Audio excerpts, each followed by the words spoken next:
off some notes in addition. So if you see me glance away for a moment or so, I apologize. I'm not being inattentive, but I'm just reviewing my notes and thinking about the next comments for what we want to talk about. For those of you who've been to conferences in the past, you know this is probably the point where we tell you where you get your coffee, tea, or water. That's up to you. And I can't tell you where the restrooms are. That's up to you as well. What I can tell you is if you haven't found out about this, if you didn't hear about it, if you're not currently getting notices that the Alcohol and Tobacco Commission puts out to you, I encourage you to send a notice to info@mdatc.gov, info@mdatc.gov. You'll get notices on our monthly meetings, any associated documents with that. You're going to get information about special events like this, and you'll get our occasional advisories where we're just kind of giving you some informal guidances, and bulletins where we're giving you a little bit more formal guidances. Tom, if we can go ahead back onto the script, that'd be great. Onto the presentation. To give you guys what's going to happen is we're pretty much just going to leave the slides up and explain as we go along what's happening.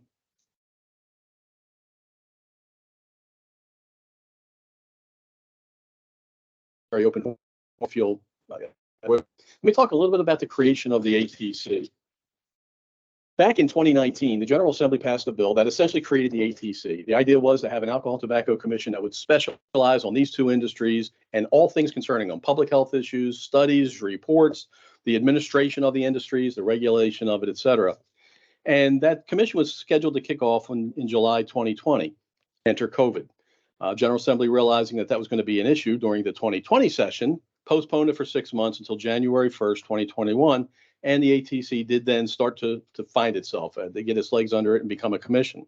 Commissioners were appointed, and the commission as itself became the agency that regulated alcohol and tobacco. And it was a little bit of a difficult transition in that most people still thought the comptroller was involved, so a lot of questions and concerns were raised to the comptroller and had to be routed to the commission. And we've been working ever since to show that we are a separate entity. I think we're really getting there and making some headway. If you'll allow me, and Tom, I'd like to go ahead to a live screen. I'd like to introduce the ATC commissioners first thing, and to let people know who it is that is monitoring their industry. So first, and I don't know if the commissioner's here, please let me know, and we will pin you. And I'd like you to, if you'd like to, make a couple of comments. If you don't, that's okay. But I'd like to start off with our chairman, Alan Silverstein, if Chair Silverstein is present. And people, I'd say this: all of these, our commissioners are wonderful volunteers right now, and they have other businesses and operations that they have to attend to. So if they're not here, that's fine. Our Vice Chair, Barbara Wall. Our Secretary, Robert Poole. Hey, Jeff, thank you very much. I'm glad to be here. And I tell you what, I think as time passes, this commission will become more and more important. And I'm really looking forward. I'm very proud, number one, to serve on it. And number two, I'm looking forward to taking a very active role in participating in the regulations that we create. Thank you, sir. Thank you, Mr. Secretary. Appreciate that. And we, you've been a great asset to us as well. And Secretary Poole comes from a background of law enforcement and some significant background in that area. So he's very helpful and just a very active and helpful member of the commission. Thank you, Mr. Secretary. Continuing, Commissioner Eric Morissette. Commissioner Betty Buck. We also have two non-voting commissioners or ex officio members of the commission, and they are the Department of Health and Department of the Maryland State Police. From the Maryland Department of Health, Dana Moncrief, and James Hawk representing the Maryland State Police. Okay, Tom, we can go back on to the presentation, please. Jeff, I am here. I'm sorry. I had to be faster than the mouse, but this is Jim Hawk from the State Police. I'm here.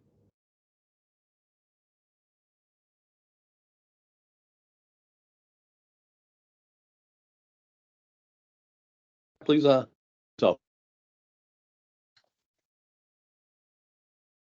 terrific. Thank you very much.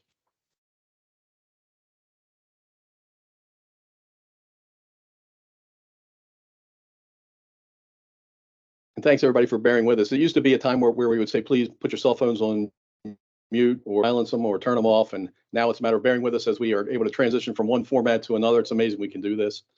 and we appreciate your indulgence. Okay, I'd like to just talk very briefly about our rules and regulations. All of the rules and regulations, and that's kind of what we're going to talk about today, are referred to also as COMAR or Code of Maryland Regulations. And when they were written originally, we're addressing alcohol taxes and alcohol trade practices. They were written coming from the perspective of being assigned to the comptroller, which is where they kind of live now. However, we've gone through a process of changing all of the regs relative to regulation of the industries, both alcohol and tobacco, and have submitted to the Division of State Documents the appropriate paperwork to move them all from the comptroller to the Alcohol and Tobacco Commission. I'd say Tom Ackers, who I'll introduce later, and Jeff Han, who works with Tom. They really put together a tremendous package of information and transition, moving all the regs from the comptroller to the ATC. And I'm happy to say that tomorrow, all of that work will be published in the Maryland Registry. There are really not a lot of significant changes in that. It's just moving the agency from one entity, or I should say the regulatory authority, from one entity to another entity. So tomorrow that'll be published in the Maryland Registry. Then there's the period of time where you can comment on it if you'd like, an additional review. And we hope that within the next maybe 60 days or so, maybe a little more, that we'll have these published and done, and we can begin work on other areas. So if you'll bear with me for a moment, I'd like to just kind of go over why we're here today. Let me, if I might, first start off with the negative and tell you what this is not. This is not going to be a PowerPoint of a bunch of PowerPoint slides and that I'm simply going to read down and we're not going to discuss and you're going to fall asleep and want to sign off. It's not a gathering from which you're going to walk away with answers or solutions concerning any of the problems or questions that you might bring up. And it's not an opportunity to air out perceived or real grievances. Now, let me tell you what it is. It's an inclusive, informal gathering of the alcohol industry, alcohol regulators, and anyone else with a general interest in these topics. It's a format meant to encourage open discussion. It's an opportunity to raise issues and concerns with existing regulations, and by that I mean COMAR, and to begin discussions to evaluate any need for changes in those regulations. It's time to share with you a few recent regulatory issues that came up that kind of caused us to expound a little bit on them by either issuing a compliance bulletin or advisories to give you further guidance. And in short, it's really just a day about listening to you and the beginning of our journey. Tom, can we advance to the next slide, please? Now we call this primary discussion, primary topics of discussion. And when I say primary, it doesn't mean it's the most important. It doesn't mean that that's the ones we have the most, putting the most weight into, or the ones we think are in most in need of change. Rather, these are kind of four areas that a lot of questions have come from you all about, and we've had to issue either compliance bulletins or advisories to explain them. So we wanted to start with this to get things rolling, and then from this, we're gonna roll into your questions, other areas you want to address or talk about. Everything's on the table. First one you'll see is credit control.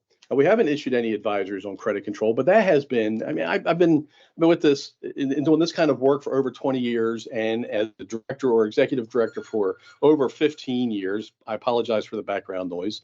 For over 15 years, and the one issue that keeps coming up is credit control. It's wholesalers having questions about how to do it, what the deadlines would be, what the dates are, and from retailers who've been put on the list who feel they've been put on unfairly, don't see it as our role to be involved in this, et cetera. So we want to at least put that on the table. Now, this isn't the time for questions right now. I'll give anybody who has questions about this an opportunity to bring it up or to discuss it. I encourage you to do that, actually, but I just want to go over what we want to talk about in relative to each of these areas, and then open it up to the floor for you guys to add. Trade practices. Let me just give you a sense of how this started. And really, I want to talk about, in this sense, shelf stocking and shelf management. And this is how it came up. One of our agents happened to be in a retail location and saw a wholesaler, an employee of a wholesaler, stock what we believe was stocking shelves. And, you can't do that.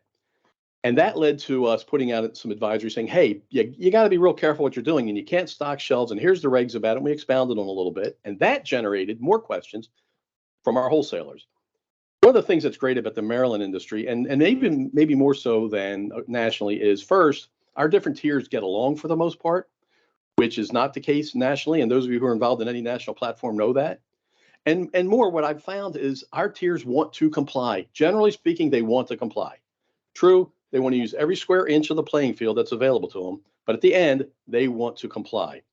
Well, we found this event taking place. We put out a notice, and what that did from several of our wholesalers contacted me and said, hey, I want to make sure we're doing things right. Can I run by you a few scenarios to see what you think? Are we doing it properly? Are we within code and regulation, or are we not?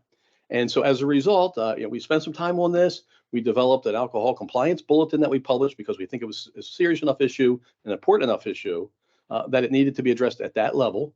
And quite honestly, Tom Akris, who's the director of our legal and legislative division, and I mentioned Jeff Hann earlier, he's our assistant director of the same division. Tom went to work, did a lot of research, and put together an alcohol compliance bulletin that we published a while back. We're going to put that in the chat room so that any of you who are interested in seeing it, haven't seen it before, will be able to take a look at it. But Tom, I'd like to introduce you just for a minute and ask you to come on and explain a little bit about what you found with shelf stocking, shelf management, and what the heck a shelf is, because we were kind of just teasing about it. And I guess I won't use the joke that we were using yesterday, although it would show your age. If you understand it, you're a certain age, and if you don't, you're under a certain age. But in any event, it was kind of like we don't always know what a shelf is, but we know it when we see it. Because it's gotten real confusing here lately. So Tom, would you please weigh in and talk about shelf management and shelf stocking? Great. Thank you, Jeff. I appreciate that. And for those of you who don't know me, my name is Tom Akris, and I am the director of the Legal and Legislative Division here at the Alcohol Tobacco Commission. I started in January, and I have a history in the field, having worked in Baltimore City for about 6 years prior as Deputy Executive Secretary at that liquor board. And even though that I have that experience, I've come to the ATC, I learn about new things every day. And I'm really enjoy being here, and I want to serve as a resource to all the stakeholders out in the alcoholic beverages industry and the tobacco industry as well. So as part of that process, Jeff asked me to take a look at trade practices, particularly the shelf stocking, shelf management. We did put out an alcohol compliance bulletin. I believe this was back in June of this year regarding relationships between wholesalers and retailers, because that's kind of really what it boils down to. When you look at the law, and we can get into a deeper discussion, but I'll just give the 30,000-foot view. As you look at the law, you see, particularly when it comes to relationships and wholesalers, you see those words, something of value, giving something of value from the wholesaler to the retailer, which could create an unfair market advantage and lead to the disorderly distribution of alcoholic beverages. At the end of the day, that is really the emphasis that the legislature put and tasked the regulator of alcohol, the alcoholic beverage industry here in Maryland, of doing, ensuring that there is an orderly distribution of alcoholic beverages and that one individual or retailer or wholesaler doesn't have an unfair market advantage. So when we look at shelf stocking, when we look at shelf management, when we look at equipment, when we look at trade practices, that's really the lens that we're looking at it through, making sure that no one gets an unfair market advantage. And so we were asked questions about displays, and once displays are built, can they be restocked? Quick and dirty answer is no. Once a display is built, and a display is usually, when we think about what a display is, we think about something that may be in the center aisle, and there may be something that is alluring about this display that's built. Maybe there is a canoe or a beach chair or an umbrella, but it's something that is constructed to really entice the consumer away from the normal shelving units that we would contemplate, and entice them to come to that center aisle, that end cap or what have you, and purchase that product. Now, what we came across, and we had questions from some wholesalers, was, once this display is depleted, can we restock that display? The answer is no. Once the display is depleted, you need to construct a brand new display if you're going to be putting product onto that end cap or onto that center aisle location. However, there's a caveat for folks in the beer wholesaler industry that you can rotate stock from an area that's accessible to the consumer to that display area to ensure product freshness. Now, by that, I mean, if the display was originally 140 cases, and next week your representative from the wholesaler company comes to that location and there are 40 cases, then you can rotate only those 40 cases. You can't add to that 40 cases because that would be rebuilding, but you can rotate. So that's an example of what we kind of came across when we're talking about displays. The shelf management plans, we see this all the time. We see a lot of wholesalers that will provide to their retailers shelf management plans, which are totally allowable and encouraged, because wholesalers need to provide that information to retailers as to the best way to manage their shelving, their product, when to take product out of the storage area, when to put it into the retail area, and how to rotate that stock. And we encourage this. However, what the wholesaler can't do, or a representative of their company can't do, is actually implement that shelf management program. And we've come across some of those situations where we've had to advise wholesalers that, this is out of bounds. It's one thing to advise, it's another thing to do. Another thing that we saw when we're talking about stocking and rotating, that's going to be a big conversation that we're going to be having. There is a difference between rotating stock that is accessible to the customer and taking stock from the storage area and putting it into the area where it's accessible to the customer. That's a no-no. Those are the things that retailers should be doing. And when we find wholesalers doing this on behalf of retailers, that there really is the rub when we're talking about an unfair market advantage, because some of these, the wholesalers aren't necessarily doing it for all the retailers, and for the wholesalers that, or the individuals that may do it for retailers, you're giving them an unfair market advantage. And then lastly, we came actually across some equipment questions, where can equipment be housed and stored on a retailer's location for the sole purpose of a wholesaler using that equipment to rotate or move product in and around the retailer space. And again, we go back to what I said at the beginning, something of value, something that would give you an unfair market advantage, something that would affect the orderly distribution of alcoholic beverages. And while we encourage wholesalers to bring their own equipment on to rotate that product while they're there, they cannot keep that equipment there at the retail location. Those are the kinds of things that would, again, provide an unfair market advantage. So those are the high level issues that we were dealing with trade practices. I just wanted to provide that information to you. Again, I think we have the alcohol compliance bulletin. I think it's 22002. Andrew, if you could please put that in the chat. That way this could serve as a reference guide for folks in the future if they have any questions or concerns. Jeff, turn it over to you unless you have any questions. Nope. Thank you, Tom. Appreciate that very much. Thank you. And again, want to thank our wholesalers. We appreciate the relationship we have. We appreciate you asking us about these questions you have or concerns you have. We appreciate really the forthrightness and the way you guys, the way you voluntarily open your doors to us and let us, regardless of what law and regs say, you just you're good voluntary partners with us, and we appreciate that. And I'd like to say that to anybody else who has any questions about trade practices, if you're not sure, we'd rather spend some time with you on the front end and go over these things and help you, help guide you some, than spend time on the back end. So please use us, and we appreciate the fact that you're a great resource for us. Let me move on to delivery very quickly. Just a couple of points of this. We also recently issued an advisory on that. So Andrew, if you can find the advisory on delivery fees and post that in the chat room. One of the questions is, with the rising cost of everything, especially fuel, and subsequently the rising cost of making deliveries, what format might you use if it's even going to be allowed to charge delivery fees? And in this case, we found part of what we're doing today is going over issues, and we'll talk about a lot of what you want to talk about. Part of it is reevaluating what we've done in the past to see, should we continue or do we need to change it? And I guess I'm kind of happy to say that in the past, we were asked the same question well before my time about delivery fees. And there was a memo that was issued outlining delivery fees. And interestingly, we kind of landed on a spot with delivery fees before we found that memo. Then we found the memo, and it matches up to how we still interpret regulations today and what's appropriate.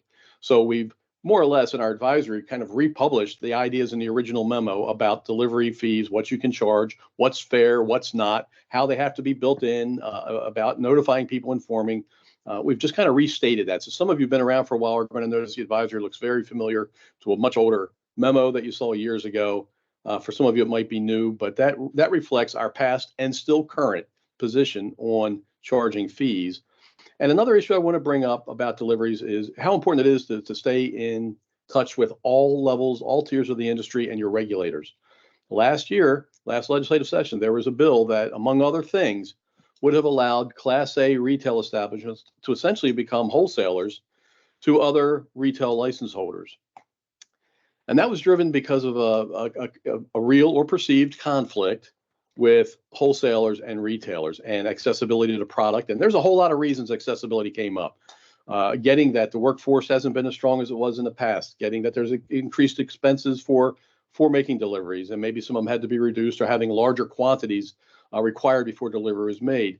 Maybe it was because of supply chain issues, or there's just an awful lot of that, or even basic product like aluminum and glass available to make containers. So there are just a whole lot of reasons that drove this. But in a moment of frustration, that found itself in the bill, and that's a pretty significant violation of our separation of the tiers, and really could open the door for a lot of problems. My point in that is pay attention to what's going on. Talk to your counterparts, talk across tiers to each other to explain your concerns, talk to us.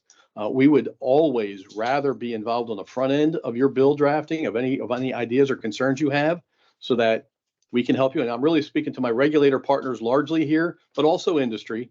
I would much rather be in the beginning of this with you, that we can go through what our concerns or objections might be, so that we have a consensus building opportunity. We have a united front when the bills come in or the issues are coming in. So we'd much rather spend that time with you in advance again than have to try and either oppose you or come up with some more lengthier solution or work that needs to go into this. So that's that about that. Technology and advertising. Wow.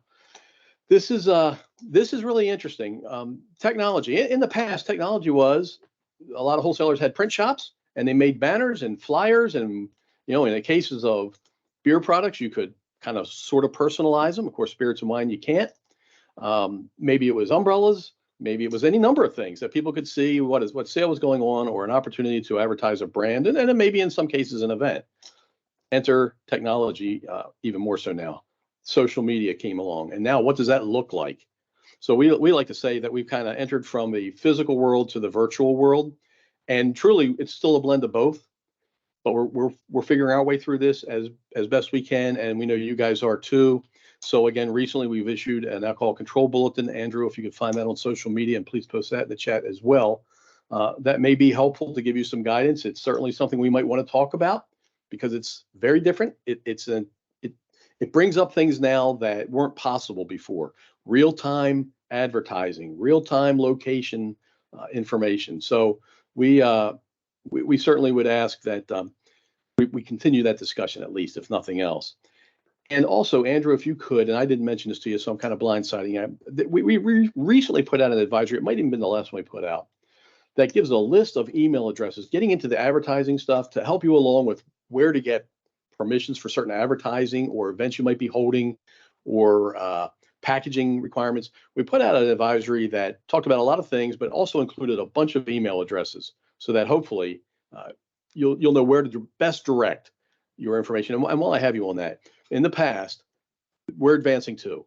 We would always say, hey, give me a call. Call me. Here's my email. Here's my telephone number. Give me a call. Let me know what you want to do, and I'll see what I can find out for you. We're asking now that you try to use the electronic formats. Try to use the email addresses we give you, because people are off. People are out of the office. We really, really want to have an opportunity to get back to you quickly, and we think the best way to do that is to send it to these different email addresses that are checked all the time, every day, and someone can get back to you very, very quickly with either an answer or other questions if we need clarification. So please kind of direct yourselves to those, and I think that'll be long-term. It'll be helpful for you. It's certainly better for us, but we want to give you good service, and we think that'll help us do it. Okay, Tom, can we go on to the next slide, please? Thank you.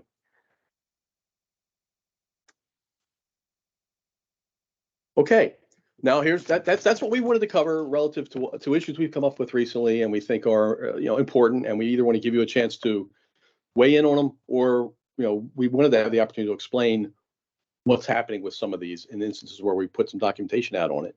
I very guardedly say I don't think there's any regulatory topic that would be off limits. You might prove me wrong, but I think we want this to be very open. We want you to talk about what's bothering you, what concerns you have. Again, not a gripe session so much, but what I'm asking you to do is explain the problem, explain the reg that you're having a difficulty with, and explain the problem. And then if you think you have a potential solution, explain that as well, because as I said, this is being recorded. And while I mentioned that, I'd also appreciate it if you could enter any of that into the chat. And I've seen comments about difficulty opening up some of our files. We'll try and get that fixed for you.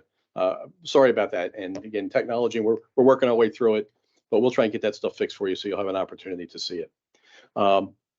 If for some reason we can't, then we will figure out a way to maybe email it out to you guys later on that through our delivery system where we send everybody who's in our info mdatc.gov. We'll be able to email these out to you, but we'll try and get that fixed. But anyway, completely want to open this up to you. I understand you have questions. I see we're getting some questions via chat. And if we do that, Tom, if you're able to monitor that some and perhaps help me out with what the questions are, we'll try and go that route. Otherwise, please, I want to open up to the floor. Please, I'd love for you to be able to talk about it up front, talk about it online where it's being recorded so we can hear your issue. And we'd appreciate it to the extent that you can enter that information into the chat so that we have also a written documentation of it, which will help us. Sure. Jeff, I actually do have a question from Julie Variotti from Denizens Brewing Company. She asks, can you please explain what the comptroller's office role is versus the ATC? All right, great. Julie Variotti. And hi, Julie. It's good to hear from you. Thanks for asking the question. So the comptroller has retained the taxing authority over alcohol and tobacco products, and the ATC has the regulatory and enforcement authority. We do work together still very closely. We have an MOU in place that takes care of a whole lot of things. Logistically, it takes care of things for us, but also it's a way for us to have something of a task force that allows us to share our various agents and inspectors together in completing the task of regulating and enforcing alcohol and tobacco law and regulation. But we are two separate entities. So when it comes down to if you have a tax issue, you have to contact the comptroller's office. We encourage that. We try to help people where we can because we know it's difficult and we still have friends there. But at the end of the day, we encourage you to contact them directly because that's really where your problem gets solved. But if you have some kind of an issue that is a regulatory issue, an enforcement issue, it's us. So you should contact us directly. We do find that people, as this transition from comptroller to ATC is continuing, people still do contact the front office, and I'd see several times a week. I get a notice from the front office saying, hey, this is yours. Can you please handle it and address it? And we're happy to do that. The drawback for you is it might delay a day or so us getting the message. So if you need something timely, while the comptroller's office acts very quickly, if their staff has to see that message and get it to us, and then we have to see it, it's better that you just contact us directly. And Julie, I hope that answers your question. I hope things are going well for you. I hope that answers your question. Jeff, I see somebody's got their hand up as well. We have somebody, Vaughn from Washington County has her hand up. Okay. Hey, Vaughn. Hey, Jeff, how are you today? Doing great, thanks. How can I help you? Well, I wanted to state about the credit control for the distributors. Sure. I've gotten a lot of questions from a lot of the establishments that they are being put on hold and they have to do cash on delivery rather than credit. I've reached out to the distributors. I've told them before, I said, if there's something that you need, rather than contact the establishment first, contact me and tell me what you need. And then that way, if there's something that you need a copy of, like their liquor license, a copy of their sales and use, because a lot of the people don't understand when you say, I need a copy of your CR, or they have no idea. I have no idea why they don't know, but some of them don't. So I make a copy of whatever they need, and I actually scan it and then email it back to them. It seems like it's cleared up a lot of things, but just to try to make it a lot easier between the distributor and our licensees. And I noticed that you brought up about the bill in which that was something that Washington County had put in. And then the only reason why we did do that was because of the fact of we were running into dead ends when it came to reaching out to people and trying to find a reason why the distributors, and I understand based on COVID, I do understand that. But if a licensee states, can I come and pick up our product? And they state no, mostly we had a lot of problems with some of the other distributors, but most of them were Southern Wine and Glaziers. That was our biggest, I guess what you call complainant. That's what a lot of the establishments were having issues with which they would go for months, 1-2 months without any type of delivery. And this wasn't just for some of the retailers were having issues, but most of them were like your clubs or your restaurants or your taverns, and based on the fact that they don't order a lot of product. And it just seemed like it was kind of unfair, that there's got to be something that we can do that can regulate the distributors when they are not doing what they need to be doing. Wow, thank you, Vaughn. I have to tell you, you think you may have only made one statement. Truth is, you probably hit on about 12 important points. So let me first just describe what credit control is and isn't, because that most of what you talked about is not credit control. Credit control is when a product is delivered, rather than have to pay cash, the retailer has a period of time, and it's a very strict period of time. Let me tell you why it exists. If you don't have credit control, wholesalers are left to say, Vaughn, I like you. You can pay me whenever you have the money. It can be 6 months from now. I don't care. Tom, I don't like you too much, man. You give me a problem. You always call me names. You complain every time I drop something off. I'm going to need cash from you. So essentially what happens is we're allowing them to give credit to you for 6 months, and maybe you pay it, maybe you don't. And you're kind of getting something of value for nothing, and you're being discriminatory, perhaps. And on Tom's side, I'm saying, I just don't like you. So I want cash only. There's no thing. That's why credit control exists in part. It's to stop the really flagrant use of, without any kind of rules, credit. So it says, if you make a purchase, and we're very strict on it, if you make a purchase between this date and this date, separated by 2 weeks, this date and this date, then payment is due between another 2-week period, this date and this date. You must make payment for product delivered during this period, If you don't, you get put on the credit control list, because now a couple of things are happening. The wholesaler you might be asking for credit as a retailer. The wholesaler may be giving it to you advertently or inadvertently, giving you credit, and it can't happen. So the wholesalers are mandated to report to us those people who did not pay, who have a debt that they've had an ability to pay back on credit. Everybody gets the same amount of credit, but they didn't. And when that happens, they're on a cash only. Now that has its own issues for sure. There's no doubt that we have to work on something along those lines. But at the end of the day, that's why credit control exists. Now, the other issue are delivery issues, product availability, business. I mean, quite honestly, some cases, just business not being done well, bad business. I know you mentioned Southern Glaziers, so I feel like I have to also respond.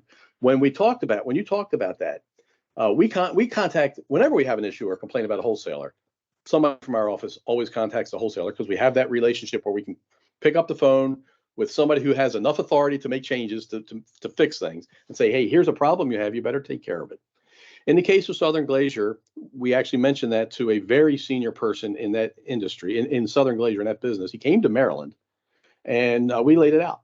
And that he spent the rest of that day, and I mean like from early morning till late in the evening, visiting retailers all over Maryland. And then he called me up at the end of the day and he said, we've got some work to do.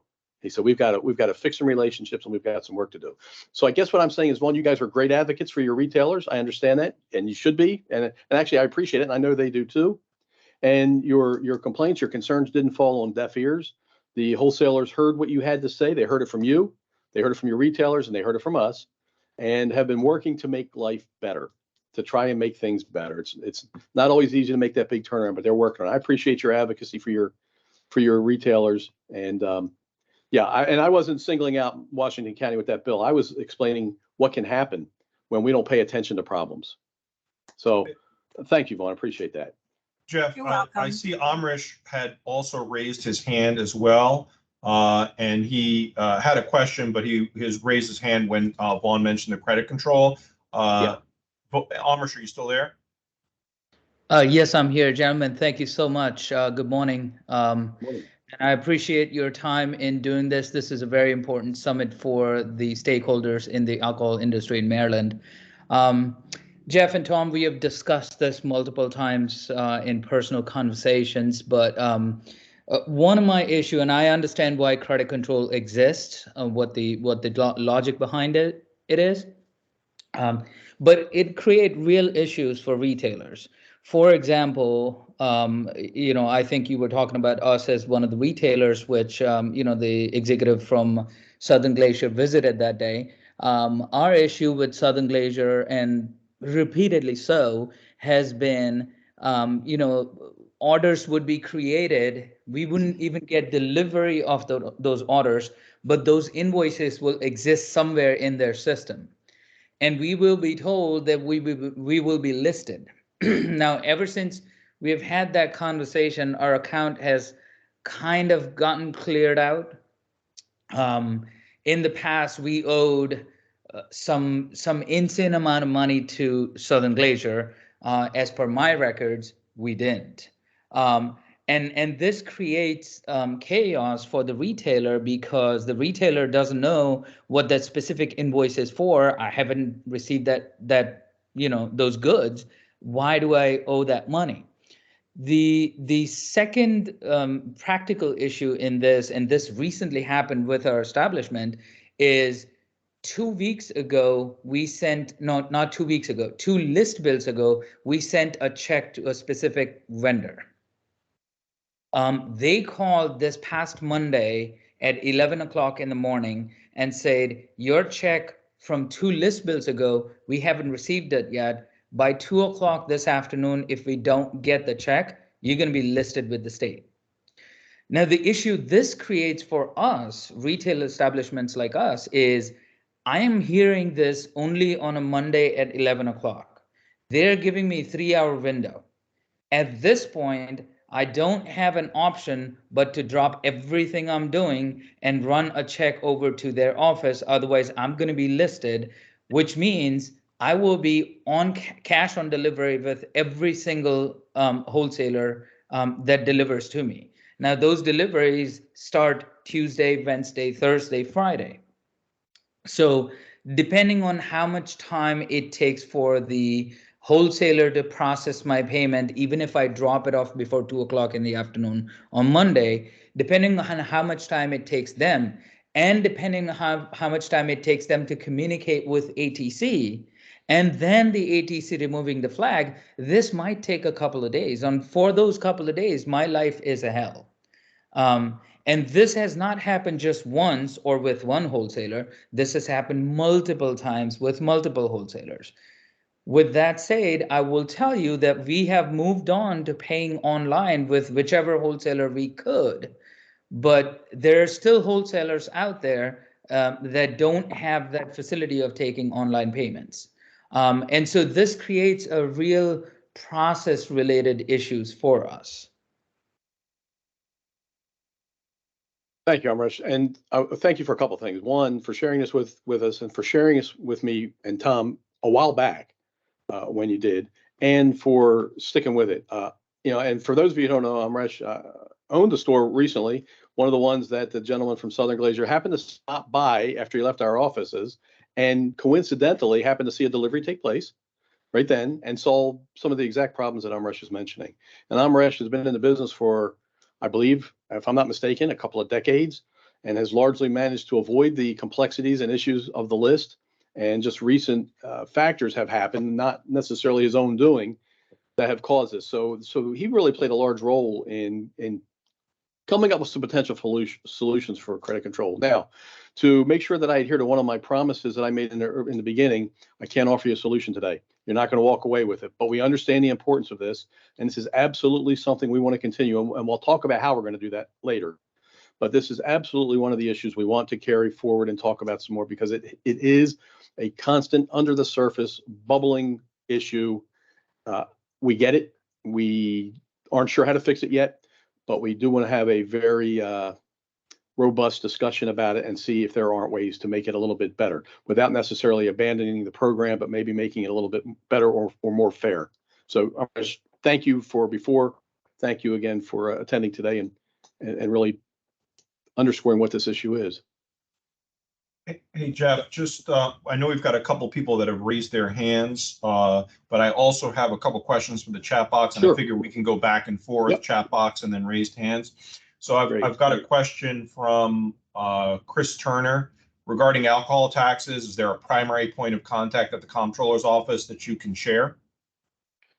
You know, that's difficult because there are so many people.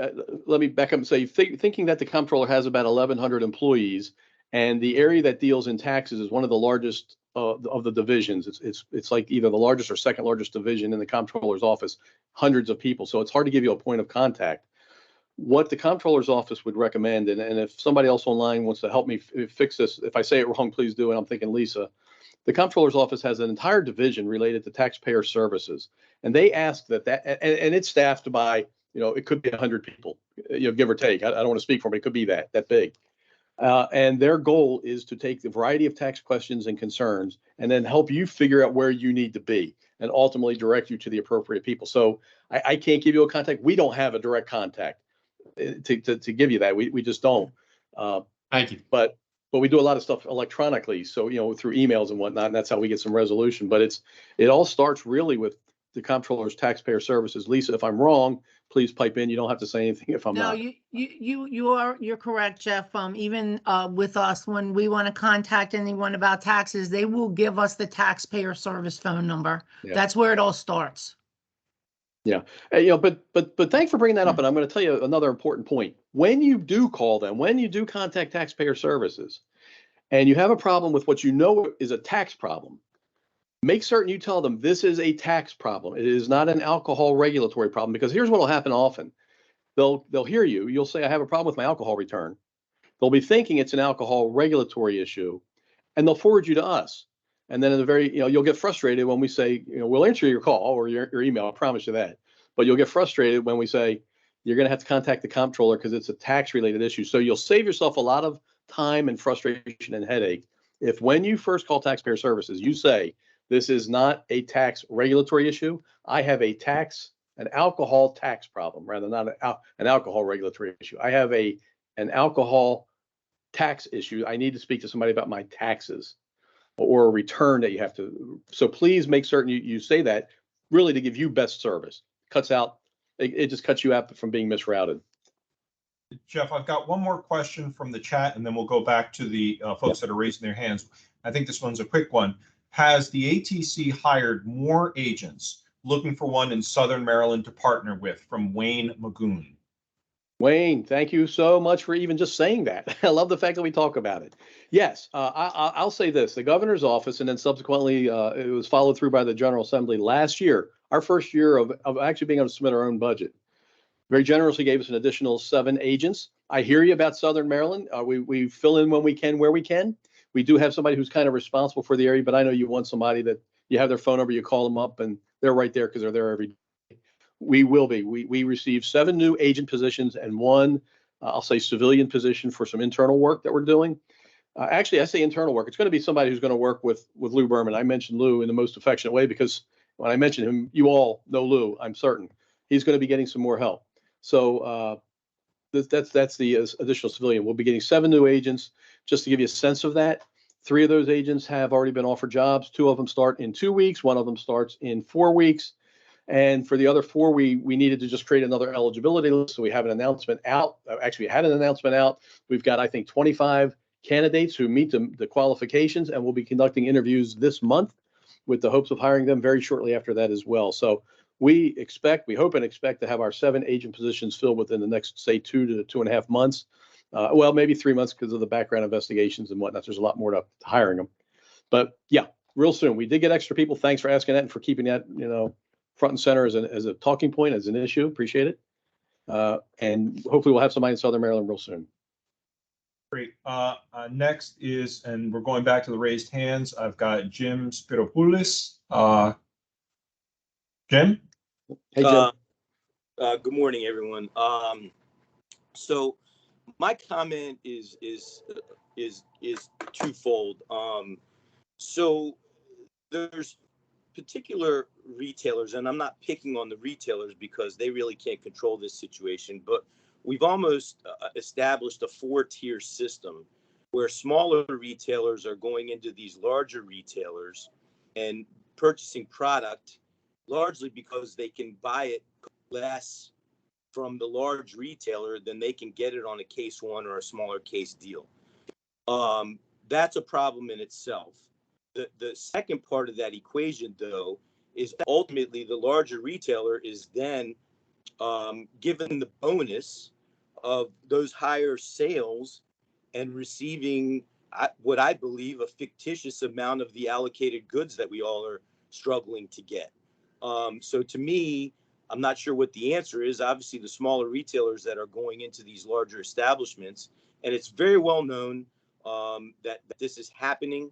You know, obviously, I think many on this call know that I've been super frustrated with the allocation of goods and struggling to get what we believe is our fair share. And that definitely is a problem. Thank you. Thanks, Jim. All fair comments. As I said, I'm not going to be able to give you any answers today, but we're making notes of these things, and these will all be part of the general discussion to see if there are ways to resolve the problem, or how we might go about addressing it. Hear you completely. While talking to Jim, I just say we try to be very responsive to our licensees, which are largely the wholesalers and manufacturers, but to the state's licensees, to all the retailers as well, because you're all part of the same family and industry. We try to be very responsive. And having said that, Jim, you mentioned a couple of concerns about some potentially nefarious operations. We are very interested in hearing about that. And one of the things that's tough to crack sometimes is, and I come from a very lengthy background of law enforcement, like 40 years. I've been doing law enforcement of some sort here or with a large metropolitan police department. And so I don't really care for the term snitch or rats and things like that, because what's right's right. At the end of the day, it's what's right. And I ask people, please let me know about these. I will keep you anonymous. I think sometimes my colleagues get a little frustrated when I send along a note and say, hey, I need you to go check this out. And I don't have any source for them of who told me, because I don't want to accidentally have it released. I keep it to myself. But we all do that. Our whole agency will strive, will really work very hard to keep your information confidential and private. But we appreciate you guiding us in the right direction. What we won't do, we won't use you as our source of information. We won't use the information you gave us as a source for building a case or doing a search warrant. We simply take it as information to point us in the right direction, and then we'll do all the work from there. We will build our own case from soup to nuts. You won't be involved in it. You just simply alerted us to a concern or an issue, and then we will work to follow that up. And many of you know that. Many of you have worked with us in the past and know that. And this industry, I mentioned this with the police department before I came to this job, which I've been here over 20 years. What's interesting is this industry, they all want to do things right. As I said, use every square inch up to the line, but not trip across the line for the most part. And when they do, it's so self-policing. It's so self-policing. And it's kind of refreshing to see that. So please send us information. We'll follow up on it. And to the extent that we're allowed and can by law, we'll give you feedback. We'll give you a follow-up and let you know what happened. So, but thanks, Jim, for bringing that up. It's on the list. Jeff, next I have up Neil Katzif. He's got his hand raised. Great. Hi, Neil. Hey, Jeff, how are you? I'm good, thanks. First, I want to thank you and Tom and your team for spending that time with us that day in the field. It was enlightening for both, for you and for us. And I think it's important to note that we didn't agree on everything, but it was very open conversation. And thank you. All right.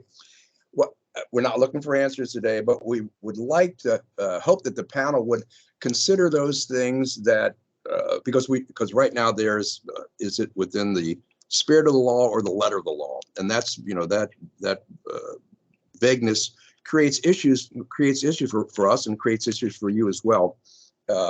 So I know I hope the people from our trade association have sent you some information on what happens in other jurisdictions.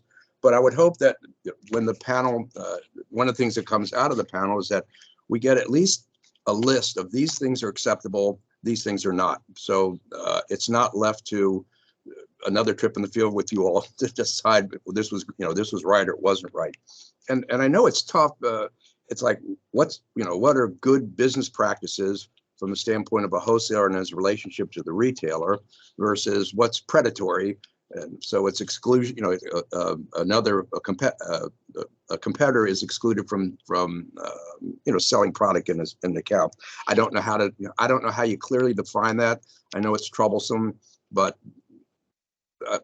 hopefully we'll be able to find, like, here's the list. And then when the panel meets, I hope it'll meet on a regular basis, or when you meet, we'll be able to give you, here's some ideas of things maybe we could change as well. Thank you. Appreciate that, Neil. Thank you. And thank you again for the partnership, quite honestly. And then, like you said, it doesn't always work out the way everybody wants to work out in every instance, but we try to be consistent and predictable if we can. And, you bring up something that I have to smile about when you said, can we give you a list of what's right and what's wrong, what can do and you can't do? Boy, is that hard to do, because you guys, and I mean the industry is so creative. And who would have thought about these ready to drink, products? That's just such a whole new, that's a game changer in the way all this works. And there's so much discussion about those and how they're distributed, how they're manufactured. We're doing a study now to evaluate or to provide information, at least to the General Assembly, about how they're taxed in other states. So as long as the industry keeps reinventing itself, and it does a lot, it's going to be hard to give you that list of what's allowed and what's not. But that's why I go back to really saying exactly what you and I've done, Neil, is we talk about these things in advance. You've always been good about that, always about calling in advance and saying, let me lay this thing out for you and tell me, I'm going to do what I'm allowed to do. Just tell me what I'm allowed to do. And you always are, very open and honest about what challenges you face, and also really helping paint a picture for us of what something looks like. We read the law and we think we understand what that means, and there's a mental image, and then we get an opportunity to go out and see it. And sometimes the law is, what we see is really murks up what the law says. It just completely is difficult to see, and that's so helpful for us. And I go back to what I was saying earlier, just about a shelf and a display. Sometimes they're the same thing. It's sometimes storage in a shelf or storage in a display is the same thing. It's really complex and it's hard. And I know it's hard for you guys. So we'll do our best. What I can promise you on that is we will always be accessible to you and always willing to try and give you our thoughts or opinions, to help guide you along the way. Because at the end of the day, our goal is the same as yours, for you to succeed. So thank you, Neil. And I appreciate it. Again, I do, to understate that. I appreciate your, I don't want to understate, I appreciate your partnership. Jeff, I'm going to go back to, we've got a couple questions in the chat. I'm going to go with Rob Burke's questions. He has two questions. The first, in resort markets, can we use manpower to open, close accounts at the beginning, end of a season? That's the first question. And the second question is, distribution lines used to be black and white, but with big soda companies entering the alcohol segment, are they reaching out to you to legally distribute? So first question about opening and closing accounts, second about distribution lines and soda companies. So I'm not sure I understand the first question. I don't know if I have enough information, what that means, opening and closing accounts and using staffing or manpower. I'm not sure what that means. But let me go to the second one first, because that is, at least I have some knowledge of that. Yeah, I'm definitely most recently hearing about Pepsi and some wholesale operation that they might be, using Blue or something. Some wholesale operation they may be trying to initiate. They haven't come into Maryland yet. We hear about it. I think they've explored Maryland. I think they look at some of the regulations of Maryland, but there's been no application for a wholesaler yet. There's been no movement on them coming into the state. But thanks to you guys, quite frankly, and and seeing what's going on, paying attention to what's going around nationally, we are aware that they've moved into some states and that they are doing that. I don't think, just cursory, I don't think Maryland's set up for that kind of an operation, or at least there are certain barriers that they'd have to overcome. But at the end of the day, it's what anyone might ultimately submit if they choose to try and do business in Maryland. But we're not there yet. They haven't entered the state, and we don't have anybody in the pipeline waiting to pick up that wholesale. Hey, Jeff, this is Rob Burke. Thanks for Hey. Sure, Rob. My first part was, in the resort market, we lose a large number of accounts when they close down towards the fourth quarter, and then they don't open back up until the first quarter or May of the next year. Right. So my question is, the practice now, or the way we do it now, is when they close down, we pick up all their product and bring it back, obviously, for rotation and freshness, like to keep it fresh. And then we restock or we reopen them back up. And sometimes we have accounts that open up just for holidays. We have accounts like that open up for New Year's Eve, and then they open back up for like St. Patrick's Day, that kind of thing, and then they close back down. So Right. my question is, and the way we do it now is we use manpower to restock the shelves and restock them when they open, and then pick it back up when they close. How do we do that so that we're not stepping over the line, I guess is the best way to put it. So Rob, again, as I said, I'm not going to give you an answer to that because this is going to require, we're going to look into it. No, it's a good question. And we've got it. We've got that. We've recorded the question. So we'll get back to you on that. I mean, that's a specific question, and it's, that's a good question. My gut tells me it kind of makes sense that what you're doing is about the way you do it to handle that scenario, but let us take a look into it and be able to get back to you with a more definitive and defensible answer. Thanks, Jeff. Thank you. I appreciate you bringing that up, Rob. Jeff, the next question I have from the chat is from Barry Gottsman. Are there plans to update the system for carriers to obtain the Maryland alcohol permit? Okay, so if you're not talking about the alcohol transportation permit, let me know. Otherwise, I'll answer it because I suspect that's what you're talking about. That's a toughie. That is, if there's one sore spot for everybody, it's probably that. So let me tell you currently where we are. Currently, in a little bit of history. In the past, you come into Maryland, you stop at a weigh station, you're transporting alcohol, you do not have an alcohol transportation permit. You're required to park the trailer wherever you happen to be, probably in that weigh station lot, because you don't have the permit, and instructed to go to Annapolis, wherever you are in the state, come to Annapolis and get your permit. And Lou's just put up something about a certain beverage bulletin that might help address that if we can get that posted, Tom. Sure. Look in chat, Lou. So, so that's what happened initially. When we were still part of the comptroller's office a few years back, we were able to make an arrangement where the field offices, which are all over the state, would be able to process the card. If your company had a permit, but you just didn't have a cab card, they could help issue the cab card locally, so you didn't have to drive all the way to Annapolis. And that resolved some of the problems, but our wholesalers were, again, hats off to them, big salute to them. They were enforcing the requirement that you have your permit and a cab card, and weren't letting people unload the trucks if the cab card wasn't present. So at the request of one wholesaler in particular, but to the benefit of all, we came up with a system where we would allow the wholesaler, if they were willing, not a mandatory system, we enabled you to be able to do this if you wished. And I think this bulletin that we're going to post very shortly on the chat is going to explain that some.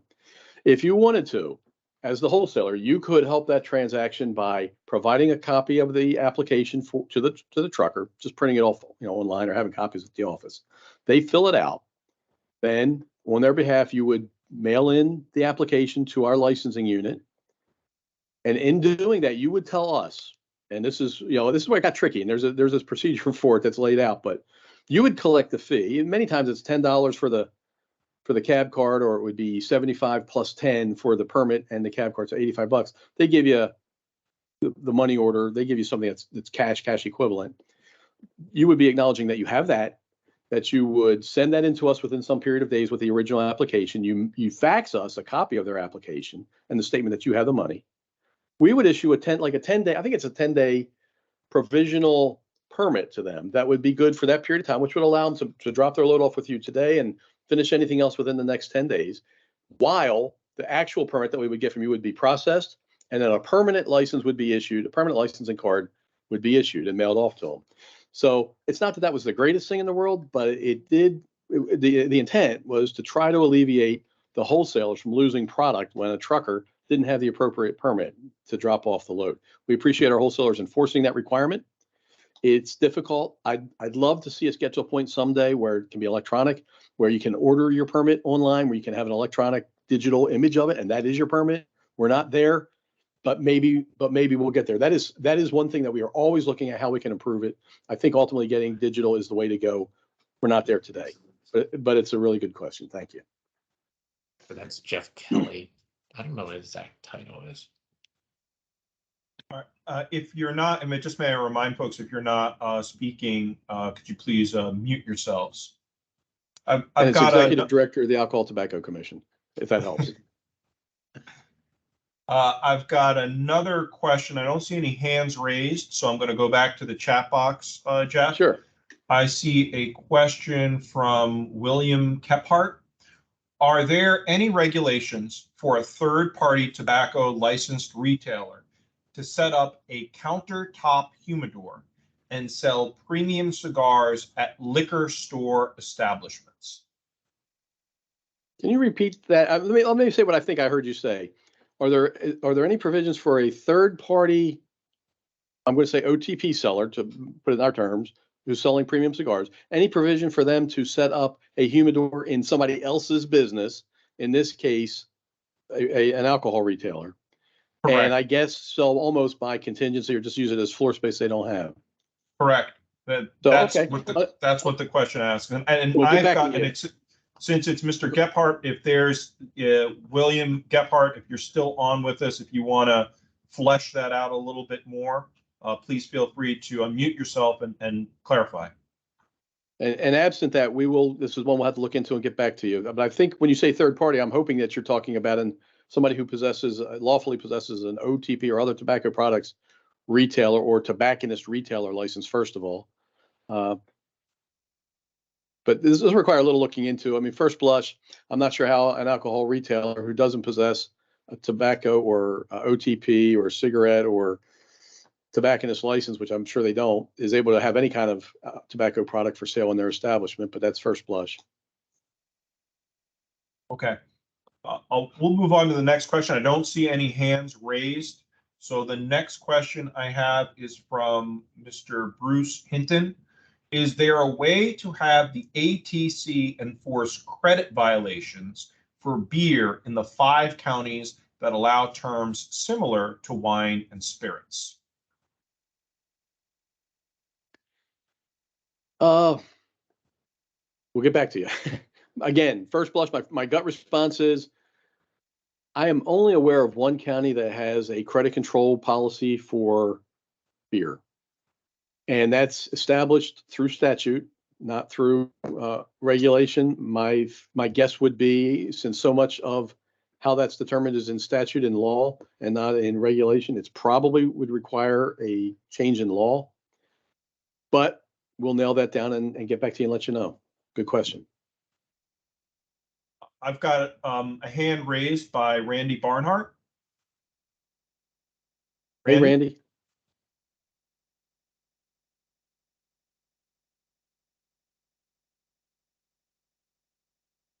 Randy, your hand's raised, and I see your microphone's on.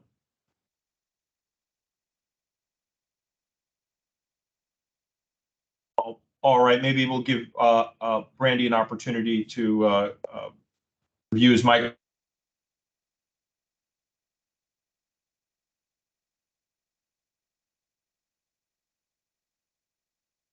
Tom, you're muted now. I apologize. I've got another question in the chat box, sure. And it was by Amrish, and it's more of a statement.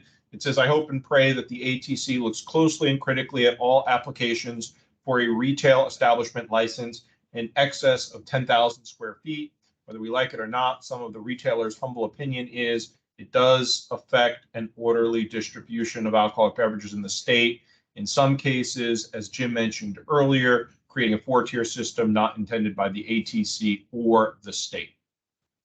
I'd be very interested in getting input on that, because our scope, that's a great point to make. Our scope is very limited. The idea of a retailer going in excess of 10,000 square feet is still a retail license, and it is overwhelmingly and largely the burden, if you will, the responsibility, the obligation of the local board to make that determination. And we're one of several factors. What you raise is interesting, in making these determinations. And we've only had a handful of them across time that I've been aware of that we've done this. There's only a handful of locations that have done it at all, that have made the request, most recently in Anne Arundel. And I personally, for the ones I've been involved in, and I'm going to say I've been involved in almost all of them, not all of them, but all but maybe one or two. I listen in. I listen to every bit of testimony, and in the early, and it's nicer now when they're virtual, but in the early days was me listening to CDs or reading transcripts, and I go through every single part of it, and I listen for parts about how it will impact, to the extent of the impact orderly flow or distribution of alcoholic products. That's alcoholic beverages. That's a great thing to also think for people who are protestants in these cases to make mention of, to enter that onto the record that this might, if we think it might affect that for these reasons. It needs to, my decision has to be based on something that is tangible or is presented as evidence. So, and my evaluation is very limited. But that would be beneficial if that's believed to be the case and there's evidence that can be submitted during the hearing process. Yeah, definitely take it into consideration, and it would get some weight in our evaluation. Good point.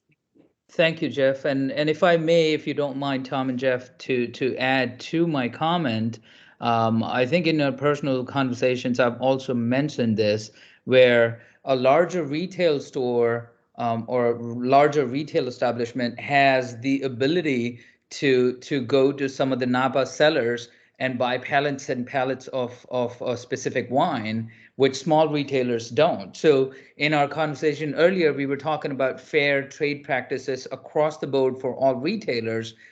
These practices, and there, I mean, all retailers present here can list multiple items which smaller retailers don't have access to, just on the basis of affordability or whether we qualify for the sheer numbers that we show in their family portfolio, if you will.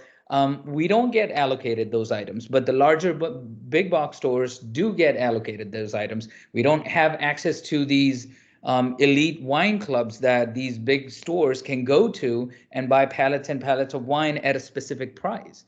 So, I mean, collectively, if you think about it, it's very idealistic, and I love the fact that ATC thinks in these ways, but there are unfair market advantages available to this big box stores even today. Forget about the future. Yeah, the idea about allocation, that's a tricky thing, but that is something that we would take very seriously, and we would hold the suppliers or wholesalers' feet to the fire in making certain that they have a plan. The allocation plan doesn't mean everybody gets something. It just means that there has to be a plan in place that kind of makes sense and isn't discriminatory on its face. But separate from that is the ability to buy quantities that give you better prices. Price discrimination. In my early days, I thought price discrimination was, and not even price discrimination, but let's say in accordance with volume discounts. I thought what that meant was, if you set a discount at a level that someone simply couldn't afford or didn't have the room to store, that's discriminatory. If Tom has 5,000 square feet of storage and I've got 200 square feet and I can't take advantage of the price that Tom can, that's discriminatory. And that was my position. And I posed that before our Attorney General, our counsel, our Attorney General's office appointed counsel. And his response back was that I was wrong. That's not price discrimination. Price discrimination is simply not offering a deal to somebody that everybody else is getting or anybody else is getting. The ability to afford it, the ability to store it, while distasteful perhaps, is not discriminatory. And again, I'm going to say this, and I do not mean to be insulting, but our role is to look at what the law is and then respond to what the law is. Not necessarily to a situation we like or don't like, but what the law is and what's enforced. So sometimes it's a matter of us just having to, focus right on the words of the statute and make that determination or interpretation based on that. And it's not always what everybody wants, but we think it's what's right at the end of the day, even if it doesn't feel good. So I just wanted to make that comment, but thank you, Amrish. Jeff, I see that Randy Barnhart has come back on. He's got his hand raised. Randy, I'm going to toss it to you.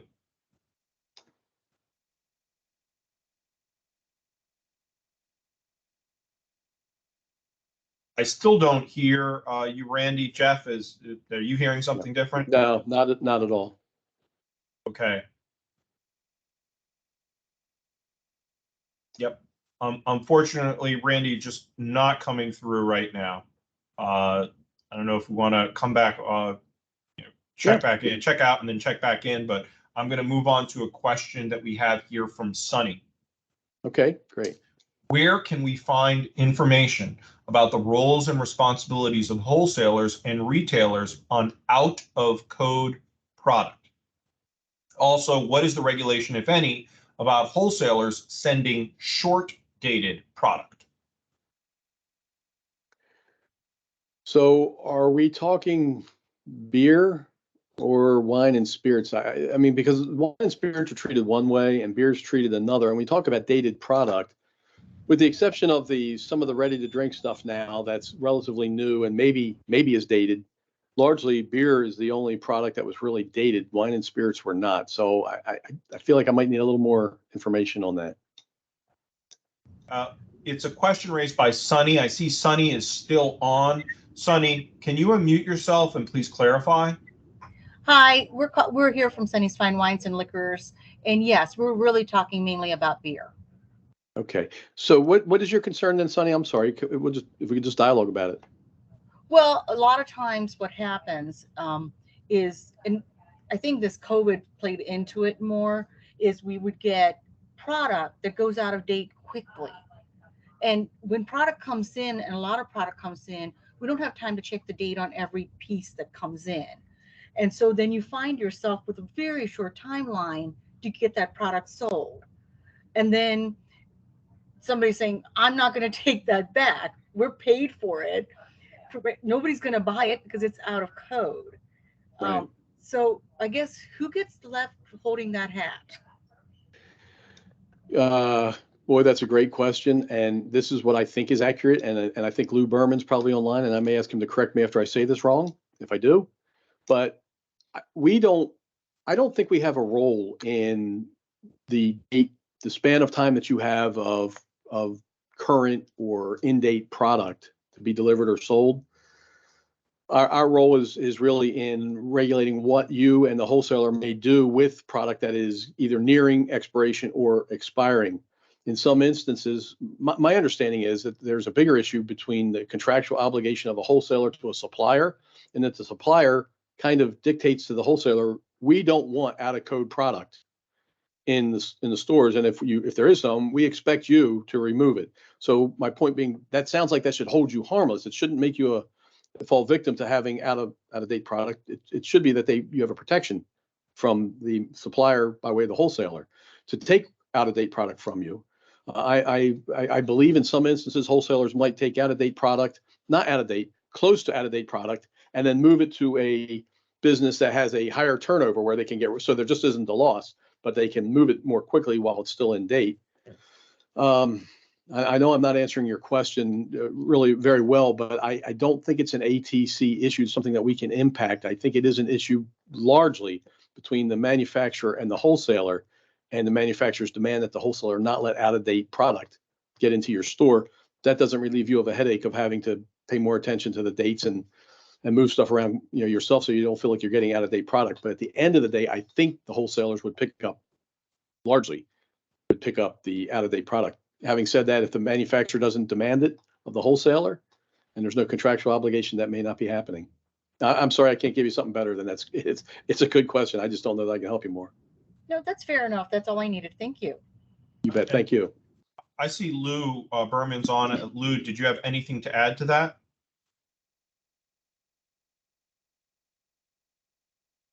Okay. You said it pretty well, and it's the big breweries, Anheuser-Busch, they all have that in their franchise agreement that they will pick it up.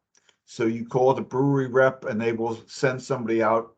And in fact, our law covers specifically if the wholesaler wouldn't pick it up and the supplier wants to pick it up. I think the rest of it is, Jeff said it really well. All right. Thank you, Lou. I see that Randy had stated that he was calling in. I've got a 410-724 number 3348.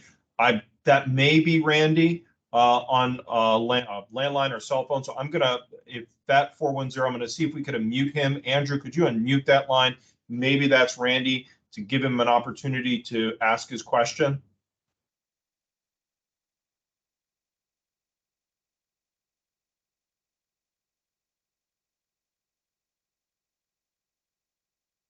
Okay. All right. I've been informed that that is not Randy. Hey, Oh, Tom. Randy, is that you? Yes. Okay, great. We've got Randy, Jeff. Sorry about all Hey, the Randy. problems with getting online.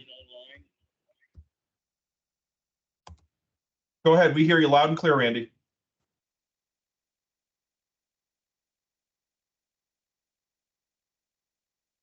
Okay, I think we may have just lost him. All right, Randy, if you're not on, we're going to go over to the next question I have here in the chat box after Sunny. So let's see. Oh, actually, we don't have any more questions. There was a statement from Vaughn in regards to her support as to Amherst. I see Vaughn has raised her hand again. Vaughn, if you have a question or concern, floor is yours. I know you guys will probably get tired of hearing from me. I know a lot of people probably get tired. But I'm hoping that this is something that you guys move forward with creating a summit where you have people that are from the different liquor boards and from the alcohol and tobacco, and maybe add in a couple of your licensed establishments throughout the counties in the state of Maryland. I understand that you guys have your laws such as we have our laws, but maybe if we start this summit and we notice that we are constantly repeating our things over and over again based on some of the things that aren't being addressed or being well, I guess I would say addressed and issues resolved, that we can look at the law, or the ATC can look at their law, and we can rewrite the laws kind of like we write our laws here in based on our rules and regulations, based on legislation. If that makes sense what I'm saying. I'm not quite following you. Are you saying, I mean, because I would say first is, we have, and Vaughn, let me, first of all, first comment, first statement, not going to get tired of hearing from you. As I said earlier, we will always want to have dialogue in the beginning and address issues before they become really big. So that right off the bat. But I'm not sure what you were getting at about having a summit with boards and retailers. And I'll just say, we kind of get together every other week. I can't always be on it, but I'd like to be. Fridays are a little bit more difficult than the Thursdays were. When we were doing it on Thursdays, but we have our meeting every other Friday at noon with amongst the boards.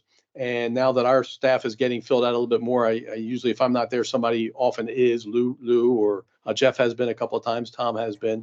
So we try to do that so we can be available there. So what beyond that were you thinking? Well, I was maybe that we can, because I know a while back I wasn't sure if I'm thinking of this right, but I know that maybe we need to ask Kathy from Montgomery County. I thought there was like a forum, a group of liquor boards that could get together and discuss certain issues that we were having. But maybe we could do this like widespread, where we also include you, the ATC, and then also include some of the license establishments, so that way we can see issues that they are addressing to us and that they are included in it, and we can just talk about different issues that we're having. And maybe if there's issues that we're having, just say we would do it today, and we have an issue and we address it. And as you're stating, okay, you have your laws and we have our laws.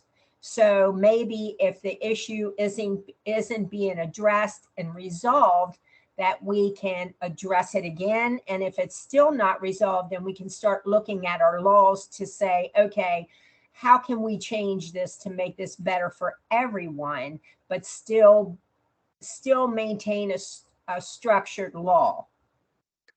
If You that know, makes sense. I think I get where you're coming from, and the idea is not a bad idea. It sounds to me, though, like this ought to be part of the Maryland Alcohol Licensing Association group. And perhaps that's something that we ought to look at, you know, not that it can't happen year round, but since we're talking about potentially changing law, maybe it's the kind of thing we ought to start doing in the very, you know, late summer, early fall, where we have meetings specifically directed toward this at a time where we can still suggest changes, you know, to potential bills for the next legislative session. Maybe that's, you know, I know we used to have our conference annually in May. Maybe that's too early. Maybe it's not. Maybe that's a place to do it as well. And probably rather than having retailers, and I just know that when you get too many people together, you don't get things done. So it might be better that each of the local boards meet with their retailers, get a list of problems, concerns, kind of like we're doing now, and then collectively, we all as regulators get together to discuss these and potentially identify solutions. That sounds good. But I think that would probably be done through the Maryland Alcohol Licensing Association. It seems to me like that's the natural place for this to fall. Okay. Because we're all members of it. That's why I say that. Hey, Tom, Yes, sir. it's Randy Barnhart. I made it. Got it. Great. Glad to have you, Randy. Thank you so much. On everybody on the call, I apologize for the technological issues. I don't know what the deal is, so thank you for your patience. I work for Southern Glazers Wine and Spirits and Government Relations, and I know the first part of the call that there was much discussion about our organization and growing pains that we have been through. And I just want to say, guilty as charged. We take full responsibility for the issues that we had earlier this year and last year with regards to delivery and billing issues, and it's deserved. And we have been taking steps to improve our operation in the state of Maryland. And we just finished a $22 million investment in our Baltimore warehouse, where we now have doubled our capacity to handle roughly 30,000 cases a night. And, you know, the way we were operating earlier this year is not typical of how Southern Glazers conducts itself in a marketplace. And on behalf of the company, I do want to apologize to everybody for what has transpired. We just went online with our new warehouse technology, and we are rapidly improving our capabilities in the marketplace. And I did want to share the phone number of our general manager, Pat Picorni. And this is his cell phone number. If anybody out there in the audience, any retailer, administrator, or anybody has a question about credit problems, billing, delivery, he asked me to put his cell phone number out there, and I can type it in the chat notes. Here's the number, and I'll type it in as well: 443-253-5738. That's 443-253-5738. And his name is Pat Picorni, and I'll type it in the notes and everything. He's in charge of the whole show. Anybody has any questions, he wanted me to post this. He couldn't make it on the call today. I'm here. That's my job. And, you know, I really appreciate the comments earlier, and I understand it. And, you know, as Director Kelly mentioned, I did get around and meet with retailers and got an earful and relayed them to our team. So I apologize and thank you for your patience, but we are getting better. Thank you for the opportunity to speak. Yeah, thanks, Randy. Appreciate that. And Vaughn, there's a great contact for you in Pat. So you've got that. You make sure you get that information. So if you have problems, you speak directly to the head guy. And by the way, I know Vaughn. She's awesome. I think she runs a great department out there. I think her website, in terms of the way she manages it and has all the information, I think it certainly is a best practice. Yeah. Excellent, Randy. Appreciate that. Thank you.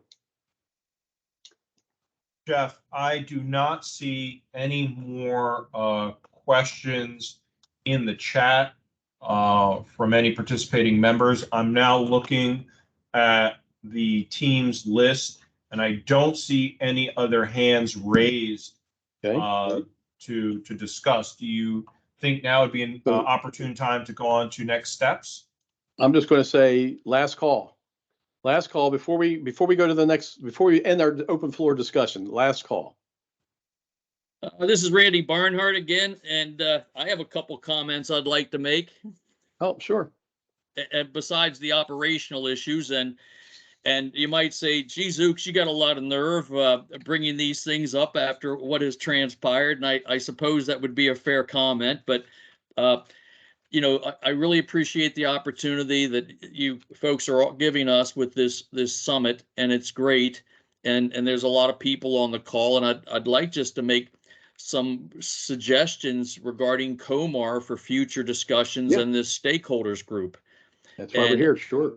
I submit these from the point of view from a wine and spirits wholesaler, because I understand there's differences obviously between the spirits and wine and also the beer distributors. And the first thing I'd like to mention is it's been some time since some of the trade practice promotional activity dollar investments have been reviewed in the state. And according to my research, Comar allows the trade to spend roughly $100 for the purchase of beverage alcohol at a promotional event, and it's a limit of $150 for incidental expenses. I think it's been some time since those dollar amounts were reviewed, and you know, with inflation and the cost of goods, I'd just like to put it out there that I'd be interested in having some discussions about taking a look at those dollar amounts and see if they still are relevant to today's economy. Yep, very fair. That's on the list, and very fair. And then the second one, and this this suggestion has to do with the changeover when a distributor is appointed to represent a new line of products. And maybe we have not been handling it correctly in terms of the transition from a wholesaler losing a supplier brand and, you know, with regards to the relationship of another wholesaler acquiring those brands. I know there's a 30-day process. Maybe we are not doing things correctly on our end, but I'd like to have some future discussion just about that whole process and to see if it's working for everybody. And a lot of my comments have to do with the inventory transfer. And I know it's a complicated issue, so I just wanted to put it out there. Again, thank you so much. Yep. No problem at all, Randy. Thanks for bringing those up. That's another a good point. Just to give everybody a quick sense of what Randy was talking about, and maybe you already know that, but when one wholesaler is no longer selling a product, when they're not appointed, they don't want to do it anymore. Somebody else, you know, another supplier says, you're not doing it for me anymore. With beer, there's franchise regulations that guide that. But with wine and spirits, there's not. It's just a 30-day notification. And then that puts into play certain actions that have to take place. This indicates why we need to have these conversations. The penalty for not adhering to the 30-day transfer of product in the appropriate manner was this. You wouldn't be allowed to post and hold your prices anymore. You couldn't post your prices with us. Well, after you know, the significant Supreme Court case, a Fourth Circuit case from a few years ago, we can no longer mandate that you post and hold prices anyway. So we no longer even have any teeth into that regulation that we used to have. So it's absolutely something that's important to take a look at from a variety of standpoints. One, from the industry that wants to figure out maybe a better way to do it, and two, from the regulators who do have some obligation to help ensure smooth transfer, but really don't have the teeth anymore to make it happen. So thanks for that, Randy. We've got a hand raised, Jeff, from Amrish. Gentlemen, thank you again for the opportunity. And somebody in the group wants to ask me to shut up. I'll take that. I have tried to get in touch with the comptroller's office about this issue, and I posted an example of a tax collection issue. It's not, I don't know if this is the right forum for that discussion or not, but I've reached out multiple times and haven't gotten anywhere. But just a simple example, let's say my revenue is $100,000. I pay 9% tax on, or I collect 9% tax from the consumer and then file it to the comptroller's office. In the effort of collecting that 9%, which comes to $9,000, let's say our average is about 80% of credit cards versus cash. That 80% translates to $7,200. I pay roughly about 2.5% credit card fees on collecting that $7,200. That amounts to $180,000 just on $100,000. Well, some of the retailers do millions of dollars in revenue on an annual basis. So this can mount up to tens of thousands of dollars. This is an extra cost onto the retailer. The amount that we get as a timely discount for filing our taxes doesn't even come close to this amount. And I've raised this multiple times. In a tough economic market conditions, this is a burden to small retailers. I haven't gotten anywhere. I'm hoping that you guys maybe can put me in touch with somebody who looks at these aspects and makes policies. Thank you. Amrish, I think right off the bat, that's going to be a pure legislative play, and you need to get your legislators involved and explain the issue to them, because I think what you're talking about, if I understand it correctly, is somehow netting out in the sales tax collection, netting out the portion of that which would be simply credit card costs. And taxes are very law laden. Everything's laid out. How you're allowed to do it is really very firmly laid out. There's not a lot of wiggle room intentionally. So I think you're going to have to get your legislators involved in that, because that would be a pretty significant. Yeah, I think first of all, they're the ones who establish tax rates and how the whole tax process works. So I think that's going to be a legislative fix. It would not be the ATC regardless, and I couldn't even point you in the right direction in the comptroller's office, because I just don't see that as something they can do without legislative support. Got it. Thank you. You bet.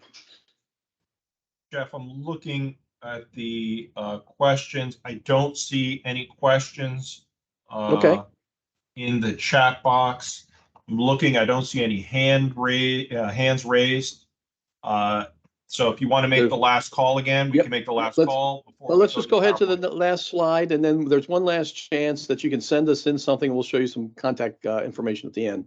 So let's just go to the last slide. We'll close that part out. Thank you, Tom. The next step slide, sir. The next steps. Yes, sir. Thank you. Okay, so where do we go from here? So this is the beginning of the journey. It's just the conversation where you guys get a chance to tell us what's right, wrong, or you're concerned about.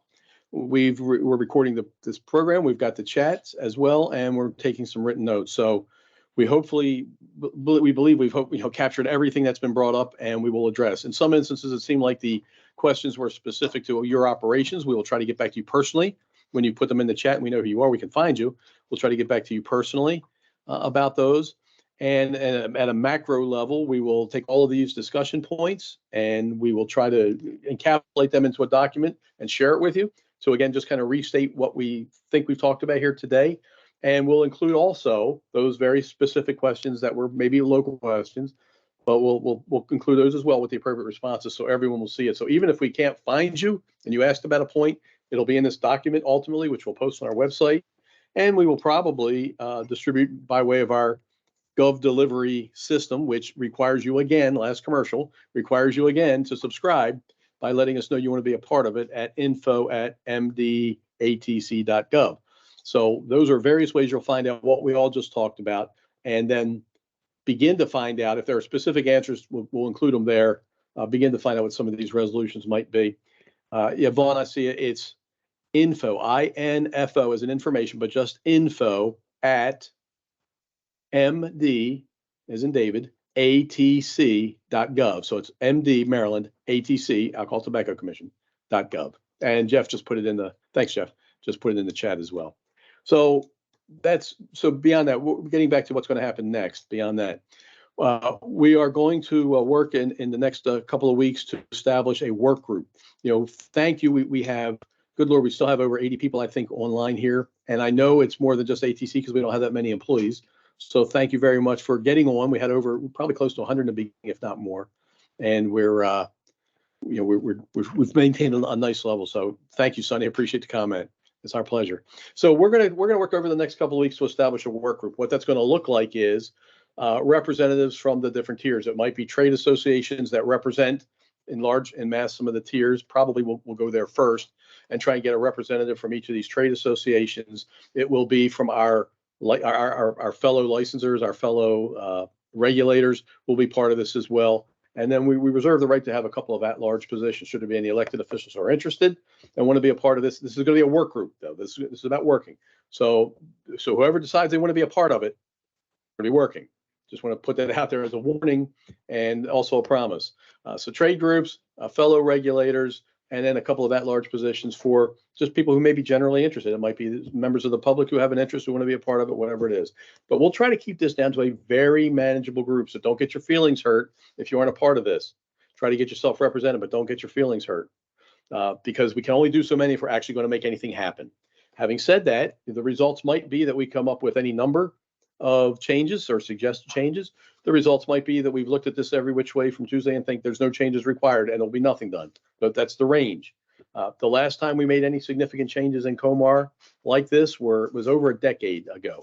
In fact, it was very short. It was probably closer to 14 or 15 years ago that we made this kind of change. So it's a big undertaking. So this work groups will get together. I already mentioned that we're going to put together what we talked about today and just send it out to you guys, and answers for the easy local things, if we can, we'll include those in that discussion, those discussion points. Then we will, if change is warranted, we will go ahead and start to draft some of these. Our hope and our goal would be to get consensus. That's always the way this stuff works really well. But different than legislation, regulation is kind of more one-sided.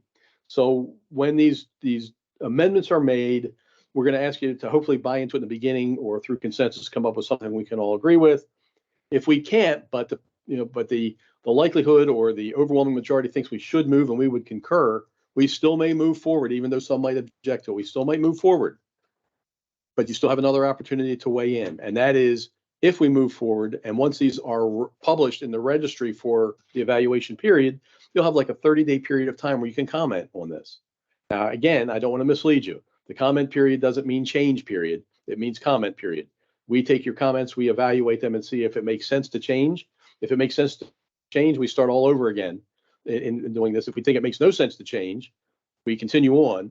Or if we think it makes sense to just simply withdraw, we withdraw. So those are the outcomes, but we are the final deciders in that area. So I didn't want to mislead you. But we want to do this for you, not to you. We want to do it with you, not to you. Last thing is, our hope is if we do decide to come up with some changes, the changes will likely not be until next spring. Reason being, General Assembly comes in January. We really don't expect to have anything that we could submit before the General Assembly begins their session in 2023. When they're in session, the window for submitting regulatory changes absolutely closes. Everybody's directed towards service for the General Assembly. So that closes. And it isn't until closer to the end of the General Assembly session before it opens up again. So realistically, if we decide changes need to be made, we come up with a document that reflects those changes. It won't be submitted until in the spring at first opportunity to resubmit. And then if that happens, you're again looking at a 60 to 90 day period of time that in its perfect world, this stuff becomes Comar. So realistically, changes would be next summer if we decide changes should take place. So I hope I've explained that well, not to put a damper on it. I just want you to understand fully what to expect and what the potential outcomes could be. So Tom, let's go ahead if we might go to the last slide. And nobody can cringe. Unfortunately, I can't see you, so I don't know if you're cringing or not. But this is us. This is our contact information. If you have any other questions or you have questions or concerns or something else you want to add that you just thought of after the fact, you see that email address at the bottom, ATC Summit 2022 @mdatc.gov. You probably don't have to capitalize it. That's for your help to make it easier to remember. But ATC Summit 2022 at mdatc.gov is your last chance to send us anything that you want us to, add to the list of consideration for this go round. If there are no other questions, comments, or concerns, I'd say, Tom, do you have anything else? And any of my team, is there anybody else on my team that needs to make any other comments or anything, Tom, or anyone else on our team? Just looking around to make sure nobody else has their hands up here in the chat. No, that's it. Thank you, Jeff. Thank you. Yeah. Okay, gang, rest of my gang team, if nobody says anything in 3, 2, 1. Okay, listen, a lot of you attended. Thank you very much. Appreciate you sticking it out this whole time. Really appreciate your engagement and your questions. We are going to be responsive somehow. We will be responsive to your questions and concerns in some manner. We appreciate that. Thank you all. Enjoy the rest of your day and enjoy the holiday weekend. Thanks again. Take care. Bye-bye.